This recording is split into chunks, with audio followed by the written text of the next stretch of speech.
اللہ کی نظر میں سب سے بڑا پاپ کون سا ہے؟ سب سے بڑا گناہ کون سا ہے؟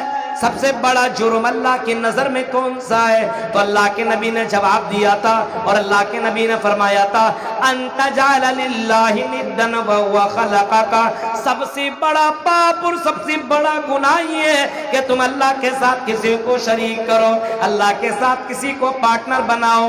بیٹا بیٹی دینے والا یہ، بیٹا بیٹی دینے والا وہ، بیٹا بیٹی کا مالک یہ، عزت و ذلت کا مالک یہ، تو عزت و ذلت کا مالک وہ۔ میرے بھائیوں، یہ بہت ہی بڑا شرک ہے اور بہت ہی بڑا گناہ ہے، اور اسی گناہ سے روکنے کے لیے اللہ تبارک و تعالیٰ نے نبیوں کو دنیا کے اندر بھیجا، رسولوں کو دنیا کے اندر بھیجا۔ وَلَقَدْ بَعَثْنَا فِي كُلِّ أُمَّةٍ رَسُولًا أَنِ اعْبُدُوا اللَّهَ وَاجْتَنِبُوا الطَّاغُوتَ، ہم نے رسولوں کو، پیغمبروں کو دنیا کے اندر اسی مقصد سے بھیجا ہے کہ لوگوں کو بتا دیا جائے عبادت میں کسی کو شریک نہ کیا جائے، وَاجْتَنِبُوا الطاغوت، اور اپنے آپ کو لوگ بچائیں شرک سے، اپنے آپ کو بچائیں شرک سے، کیونکہ اللہ کی نظر میں یہ شرک بہت ہی بڑا گناہ ہے۔ حضرت ابو ذر غفاری یا حضرت معاذ بن جبل نے جب اللہ کے نبی سے سوال کیا تھا کہ اللہ کے نبی یہ بتائیے، اگر کوئی آدمی ہمیں پکڑ لے اور ہمیں مارنے لگے، قتل کرنے لگے، اور یہ کہنے لگے سجدہ کرو، تو اللہ کے نبی بتائیے ہم کیا کریں؟ کیا ہم اللہ کے علاوہ چھوڑ کر کے کسی کے سامنے سجدہ کریں؟ تو اللہ کے نبی نے جواب دیا تھا نہیں، اے معاذ بن جبل ان قتلتا او حرقتا، اے معاذ تمہیں قتل بھی کر دیا جائے، تمہیں بوٹی بوٹی بھی کر دیا جائے، اے معاذ تم اللہ کے ساتھ کسی کو شریک مت کرنا۔ آج ہمارے یہاں بیٹا پیدا ہوا، ابھی ماں کے پیٹ سے نکلا ہی ہے، 2-4 مہینہ کا ہوا، چلنے کے قابل ہوا نہیں، گردن کے اوپر تعویذ ڈال دیا۔ پوچھو کیوں ڈالا؟ ٹیکا لگا دیا۔ بہت سے بچوں کو میں نے دیکھا ہے یہاں پہ ٹیکا لگاتے ہوئے، بہت سے بچوں کے گردن کے اندر تعویذ لٹکاتے ہوئے، بہت سے لوگوں کو میں نے دیکھا ہے۔ یہ کون کر رہا ہے؟ مرد نہیں کرتے، یہ عورتیں کرتی ہے۔ ان کو بھوت سے اور ڈائن سے بہت ڈر ہے۔ یہ بھوت اور ڈائن کیا کرے؟ کچھ نہیں۔ لا تشرک باللہ، اللہ کے ساتھ کسی کو شریک مت کرنا۔ اگر سکون چاہیے، آرام چاہیے اپنی زندگی میں، اگر خوش رہنا چاہتے ہو تو اللہ کے اوپر جیسا ایمان لانا چاہیے ویسے ایمان لاؤ۔ صحابہ نے اللہ کی ذات کے اوپر جیسا ایمان لایا تھا ویسا ایمان لاؤ گے تو کامیاب ہو جاؤ گے۔ فَإِنْ آمَنُوا بِمِثْلِ مَا آمَنْتُمْ بِهِ فَقَدِ اهْتَدَوْا، جس طریقے سے صحابہ نے ایمان لایا ویسے تم ایمان لاؤ، ہاں کامیاب ہو جاؤ گے۔ میرے بھائیوں، صحابہ کا ایمان ذرا دیکھو تو میرے بھائیوں تعجب کریں گے، غور کریں گے۔ صحابہ کا ایمان اتنا زبردست ہے، اتنا زبردست ہے، جب ایمان صحابہ نے لے آیا، بہت سے صحابی سے گزرے، حالانکہ حضرت عمر فاروق باقاعدہ اعلان کر کے کہتے ہیں لوگوں سنو، یہ حجر اسود جس کو ہم بوسہ لیتے ہیں، چومتے ہیں، یہ مت سمجھنا کہ یہ حجر اسود ہمیں فائدہ پہنچا، ہمیں فائدہ پہنچا سکتی ہے، یہ نقصان۔ یہ اللہ کے نبی کا یہ حکم ہے، یہ سنت ہے، اسی وجہ سے ہم اس حجر اسود کو ہم بوسہ لیا کرتے ہیں۔ یہ حجر اسود اس قابل نہیں ہے، یہ ہمیں نفع نقصان پہنچانے کے لائق نہیں ہے۔ باقاعدہ حضرت عمر فاروق اعلان کر کے لوگوں میں کہہ رہے ہیں، اور ایک حضرت عمر فاروق کے وہ پوتے، حضرت عمر فاروق کا بیٹا عبداللہ اور ان کا بیٹا سالم بن عبداللہ، سالم جو خانہ کعبہ کا طواف کر رہے ہیں، طواف کرتے کرتے اسی دوران مروان بھی اسی خانہ کعبہ کا طواف کر رہا تھا، اور طواف کرتے کرتے اس کی نظر جب سالم بن عبداللہ کے اوپر پڑی تو سالم بن عبداللہ کے پاس جا کر کے کہتا ہے، او سالم بن عبداللہ، یہ تمہارے کپڑے پھٹے پرانے، یہ تمہارا جوتا بالکل پرانا ہو چکا ہے، اے سالم بتاؤ سلنی حاجہ، اے سالم اگر کوئی ضرورت ہے تو بولو، میں تمہاری ضرورت پوری کر سکتا ہوں، میں تم کو دے سکتا ہوں، مجھ سے مانگ لو۔ حضرت سالم کہتے ہیں، ارے اللہ کے گھر میں ہوں، تم سے مانگ لوں؟ مجھے شرم آ رہی ہے، انی لا استحیی من اللہ ان یسأل فی بیتی غیرہ، میں اللہ کے گھر میں ہوتے ہوئے کسی اور سے مانگوں، یہ تو مجھے شرم سی آ رہی ہے۔ مجھے بیکار لگ رہا ہے کہ اللہ کے گھر میں ہو، خانہ کعبہ میں ہو، مسجد حرام کے اندر ہو، اور اس مسجد حرام کے اندر ہوتے ہوئے، اللہ کے گھر میں ہوتے ہوئے میں کسی اور کے سامنے اپنا ہاتھ پھیلاؤں۔ کہا کہ مجھے جانتے نہیں ہو، میں مروان بن حکم ہوں، میں خلیفۃ المسلمین ہوں، میں گورنر ہوں، میں تمہارا باس ہوں، میں تمہیں کچھ دے بھی سکتا ہوں، مجھ سے مانگ لو۔ کہا کہ اللہ کے گھر میں ہوتے ہوئے میں کسی اور سے سوال نہیں کر سکتا۔ اچھا نہیں مانگ سکتے؟ نہیں۔ اب جیسے خانہ کعبہ سے نکلے، اب گیٹ میں مل گئی، یہاں مانگو۔ اے سالم یہاں مانگو، یہاں تو یہ تو اللہ کا گھر نہیں ہے، یہ تو تم اللہ کے گھر سے نکل چکے ہو، اب بولو کیا تمہیں چاہیے؟ سالم میرا عبداللہ جواب دیتے ہیں، کیا دے سکتے ہو؟ کیا دے سکتا ہوں؟ دنیا کی ضرورتیں پورا کر سکتا ہوں، آخرت کی ضرورت تو نہیں پورا کر سکتا ہوں۔ حضرت سالم کہتے ہیں، اے مروان میں نے دنیا کی ضرورتیں تو اللہ سے بھی نہیں مانگی، میں نے مانگی اللہ تعالیٰ سے تو میں نے آخرت مانگی ہے۔ اگر تم مجھے آخرت دے سکتے ہو تو بتاؤ، اگر آخرت میں کچھ کام آ سکتے تو بولو۔ اس نے کہا کہ نہیں، میں تمہیں آخرت میں کچھ بھی کام نہیں آ سکتا۔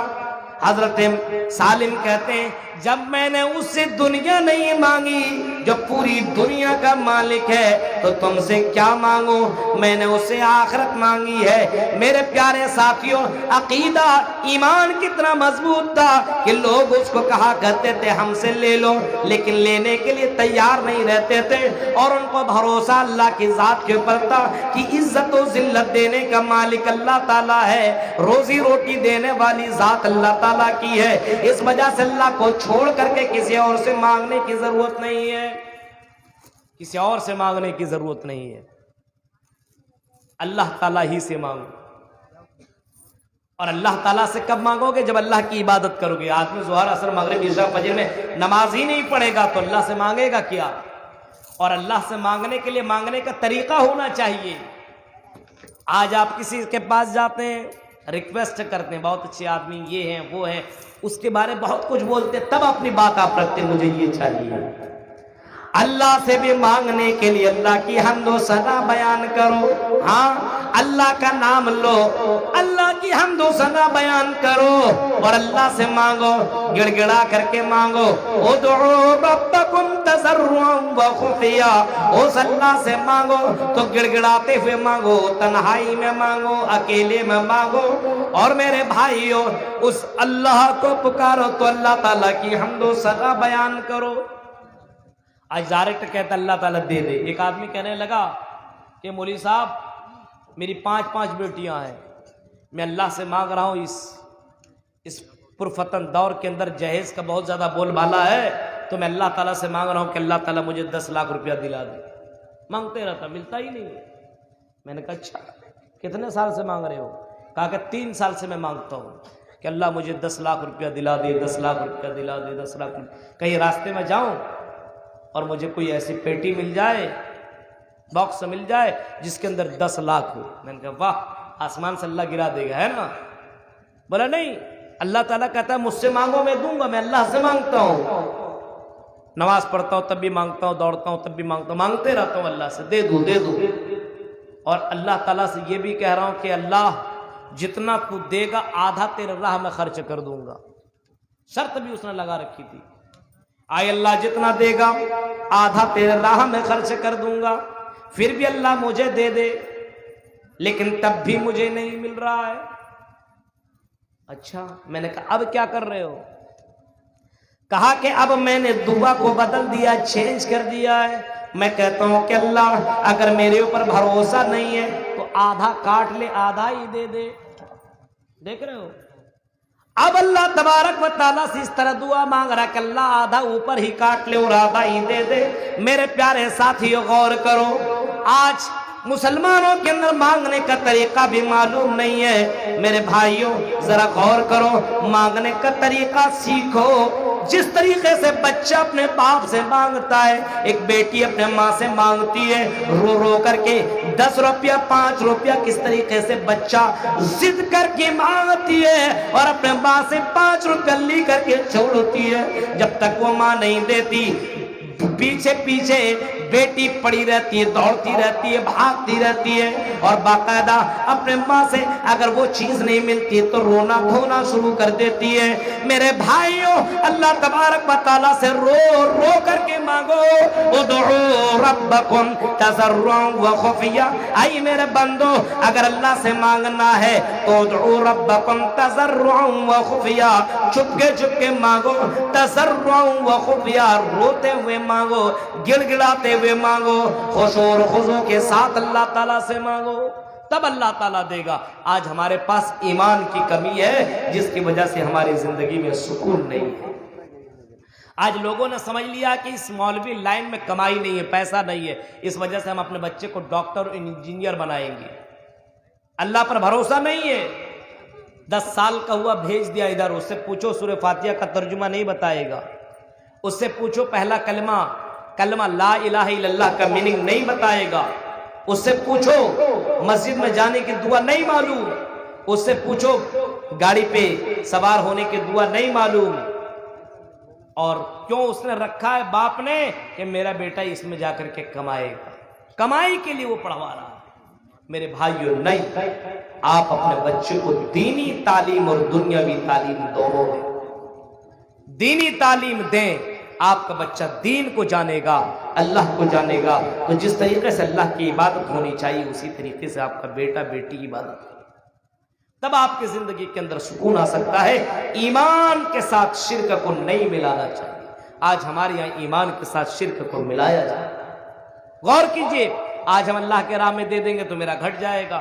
بہت سے لوگ چندہ نہیں دیتے مدرسوں میں، اور امیر لوگ تو سب سے بڑے کنجوس ہوتے ہیں اور نہیں دیتے ہیں۔ وہ آپ کے یہاں جلسوں میں چندہ وغیرہ دے دیا، لیکن صحیح طور پر 2.5% جو زکوٰۃ نکالنی چاہیے اور 2.5% جو زکوٰۃ دینا چاہیے، 2.5% لوگ زکوٰۃ بھی نہیں نکالتے ہیں۔ یہ ابھی آپ لوگ ابھی کیا کہ دھان بھی اس کا بھی نکلتا ہے بھائی زکوٰۃ، کتنا نکلتا ہے؟ 1 کنٹل میں کتنا؟ اگر آسمانی بارش سے ہو تو کتنا کلو دینا چاہیے؟ کتنا دینا چاہیے بھائی؟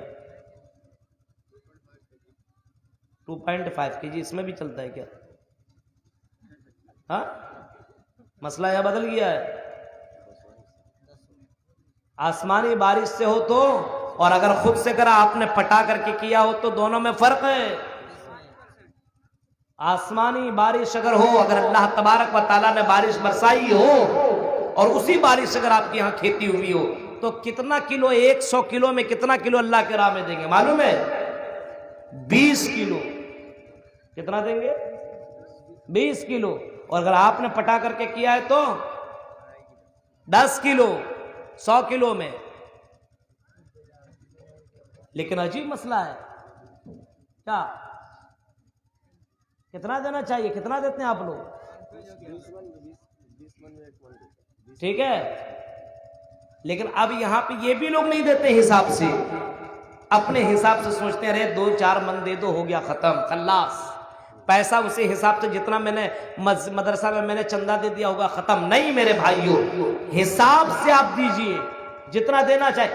آسمانی بارش ہو تو میرے بھائیوں کتنا دینا چاہیے؟ 10 من میں 1 من۔ آسمانی بارش ہو، کتنے لوگ دیتے ہیں؟ ابھی ہمارے انعام مدنی صاحب بول رہے تھے بھائی کم سے کم یہ بھی، اب کچھ لوگ سوچتے ہیں نا کہ یہ چیئرمین صاحب مفیظ الدین ریاضی صاحب، ارے بھائی یہ شکر منائیے آپ کے علاقے میں اتنا بڑا مدرسہ انہوں نے کھولا۔ یہ کھولنے کے لیے بھائی بہت بڑا جگرا اور بہت بڑا کلیجہ چاہیے۔ ہاں، اتنا بڑا ادارہ یہ کب تک زندہ؟ چلے جائیں گے لیکن بھائی میرے بھائیوں یہ باقی رہے گا۔ یہی تو صدقہ جاریہ ہے، یہی تو۔ اور ایسے بڑے بڑے عالم کو میں باقاعدہ مبارکباد پیش کرتا ہوں جو اتنا بڑا کام کر رہے ہیں۔ آپ کو معلوم ہے دنوں رات اتنی محنت ہوتی ہے اور کتنے جگہوں پہ یہ کام کر رہے ہیں میرے بھائیوں۔ آپ کو معلوم ہے کہ بہت سے لوگ جلتے ہیں، ارے یہ کام کرو اتنا پیسہ، اس کی تقدیر میں جتنا لکھا ہوا ہے دنیا کی کوئی طاقت اسے روک نہیں سکتی ہے، اتنا وہ کمائے گا۔ آپ کی تقدیر میں جتنا لکھا ہوا ہے، آپ کی زندگی میں لکھا ہوا کہ آپ 10 لاکھ کمائیں گے، چاہے حلال طریقے سے ہو یا حرام طریقے سے ہو، آپ اتنا کمائیں گے، ضرور اتنا کمائیں گے، آپ کی تقدیر میں لکھا ہوا ہے۔ اگر اس کے تقدیر میں لکھا ہوا تھا کہ حسن البنات یہاں پہ ہوگا تو میرے بھائیوں یہ ہو کر کے رہا، اور اللہ تعالیٰ نے اسی کے ذریعے سے یہ قائم کر دیا۔ بہت بڑے بڑے لوگ اور مدنی اور بہت بڑے بڑے سلفی گزرے ہیں جنہوں نے ایک بھی مدرسہ نہیں بنایا ہے، جنہوں نے ایک بھی مسجد نہیں بنوائی ہے۔ میرے بھائیوں اللہ نے ان کے ذریعے سے یہ کام لے رہا ہے تو میرے بھائیوں ہمیں اس کا شکر ادا کرنا چاہیے، اس کو سپورٹ کرنا چاہیے، کیونکہ یہ چیزیں جو بن رہی ہے میرے بھائیوں یہی باقی رہنے والی ہے۔ انسان سو چلا جائے گا، انسان سو یہاں سے ختم ہو جائے گا، مرنا ہے۔ بڑے بڑے امیر جب دنیا میں نہیں رہے، عراق کا بادشاہ صدام جب دنیا میں باقی نہ رہا، اور بڑے بڑے بادشاہ قارون جیسے لوگ اور فرعون جیسے لوگ، شداد جیسے لوگ دنیا سے چلے گئے، امیر سے امیر سعودی عربیہ کے بہت بڑے امیر لوگ بھی دنیا میں نہ رہے۔ میرے بھائیوں ہر کسی کو مرنا ہے، لیکن دنیا کے اندر ایسا کچھ کر کے مریے مرنے کے بعد صدقہ جاریہ بن جائے۔ آپ اتنا بڑا نہیں بنا سکتے، حصہ تو لے سکتے ہیں، دے سکتے ہیں اللہ کی راہ میں، خرچ تو کر سکتے ہیں اللہ کی راہ میں۔ 1 روپیہ اگر طاقت ہے خرچ کرنے کی تو ضرور خرچ کیجئے۔ بہت سی ساری لڑکیاں ایسے بھی پڑھتی ہوں گی جو غریب گھرانے کی ہے، یتیم گھرانے کی ہے، جو اتنا پیسہ دینے کے لائق نہیں ہے، لیکن کم سے کم اللہ اور اس کے رسول کی باتیں تو سیکھ رہی ہے۔ میرے پیارے ساتھیوں پوزیٹیو مائنڈ رکھیے، نیگیٹیو منفی سوچ اپنے یہاں سے ختم کیجئے، پوزیٹیو اپنے یہاں سوچ رکھیے، مثبت پہلو مثبت سوچ اپنے یہاں رکھیے، اور اس چیز کو اپنے ذہن سے نکالیے۔ میرے بھائیوں کہ یہ اتنا کما رہا ہے، اتنا کچھ کر رہا ہے، میرے بھائیوں مدرسے چلانے میں کتنی پریشانیاں ہوا کرتی ہے ہمیں معلوم ہے، ہم اس بات کو جانتے ہیں۔ کبھی کبھی میرے بھائیوں یہ نیک والا عمل کر لیا کرو، پورے گاؤں مل کر کے ایک مسجد نہیں چلا پاتے، اماموں کی تنخواہ 10,000 تک بھی دینے کے لیے لائق نہیں ہوتے ہیں، 10,000 دینے میں پسینہ نکلنے لگتا ہے۔ ایک امام کو پورا گاؤں مل کر کے 5,000 سیلری دیتے ہیں۔ ابھی اسی فرقیہ سے ایک ہمارے امام سے بات ہوئی ہے 2-4 مہینہ پہلے، وہ کہہ رہے تھے مولوی صاحب مجھے 6,000 سیلری ملتی ہے، صبح سے لے کر کے شام تک میں مسجد کی بھی ڈیوٹی کرتا ہوں اور میں مدرسے کے اندر بھی میں پڑھاتا ہوں، 6,000 سیلری میں میرے بھائیوں بتاؤ پورے گاؤں کے لوگ مل کر کے 6,000 سیلری سے اس کی زندگی کیسے کٹے گی؟ اب بتاؤ وہ مولوی حرام کا راستہ اپنائے گا تو پاپ کسے لگے گا؟ میرے بھائیوں غور کرو، سوچو، تصور کرو، اتنا بڑا ادارہ چلانا کتنی بڑی ذمہ داری ہے۔ اس وجہ سے ہم آپ سے یہی کہیں گے کہ اپنے زندگی میں اچھے اعمال کرو اور ایسے لوگوں کے سپورٹ کرو، ایسے لوگوں کے کام آؤ جو قوم کے لیے کچھ کر رہے ہیں، جو قوم کے لیے کچھ بنا رہے ہیں۔ ہمارے چلے جانے کے بعد یہی چیزیں باقی رہنے والی ہے۔ تو میرے بھائیوں ایمان لاؤ اللہ کی ذات کے اوپر کہ اللہ نے یہ لکھا ہے تو یہ ہو کر کے رہے گا، تب آپ کی زندگی کے اندر سکون آئے گا۔ نمبر 2